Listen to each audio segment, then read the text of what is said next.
మంచిగా చదువుకోవాలి, పెద్ద జాబ్ చేయాలి, ఏదైనా బిజినెస్ పెట్టాలి, మంచి పొలను లగ్గం చేసుకోవాలి, ఇంత ఇల్లు కట్టుకోవాలి, భూమి జాగాలు కొనేసుకోవాలి, పోరలను పెద్ద బడిలో చదివియాలి, నలుగుట్ల ఇల్వతోని బతకాలి అని అందరూ అనుకుంటారు.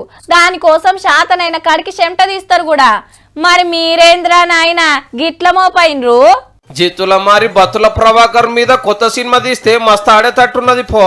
మొన్న హైదరాబాద్ లో ఒక పబ్బు కాడ పట్టుకుంటుంటే పోలీసులను కాల్చలేదా గామోతవారే. సోమ మంగళ బుధవారం నాడు పిలాను బేస్తారం డ్యూటీ, శుక్రవారం శనివారం ఆదివారం ఎంజాయ్. గచ్చిబౌలిలో నెలకు 50,000 కిరాయి ప్లాటు, ఎక్కితే ఆడి కారు, వేస్తే బ్రాండెడ్ బట్టలు. టార్గెట్ 335 కోట్లు సంపాదించాలి, 100 మంది అమ్మాయిలను వాడుకోవాలి. మంచి ఐఫోన్ ఉంటది, అందులో సిమ్ ఉండదు.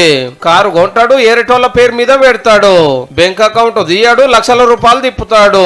ఎక్కడ ఎవరితోటి ఫోన్ కాంటాక్ట్ ఉండడు, ఎవరితోటి ఇతని యొక్క వివరాలు షేర్ చేసుకోడు, కార్లు కొంటాడు, ఈయన పేరు మీద ఏది ఉండదు. తక్కువ 10 లక్షలు ఉంటేనే దొంగతనం చేసే ప్రభాకర్ అయ్య ఇప్పటికీ 8 కాలేజీలను దోషిండంటే చూడుండ్రిగా.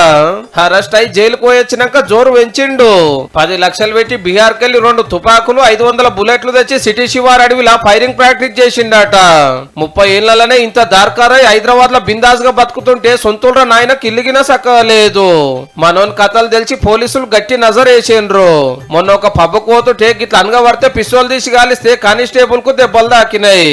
ఇక ఈయన మస్తాన్ సాయి అమ్మాయిల వీడియోలు తీస్తుంటాడు, అతను స్క్రీన్ రికార్డ్ తీస్తుంటాడు, హిడెన్ కెమెరాస్ పెట్టి తీస్తుంటాడు. దానికి సంబంధించినవన్నీ సబ్మిట్ చేశాను. సినిమా ఛాన్సులు ఇప్పిస్తానికి ఇట్లా 300 మంది వీడియోలు తీసిండని పోలీస్ ఎంక్వైరీ నడుస్తుంది.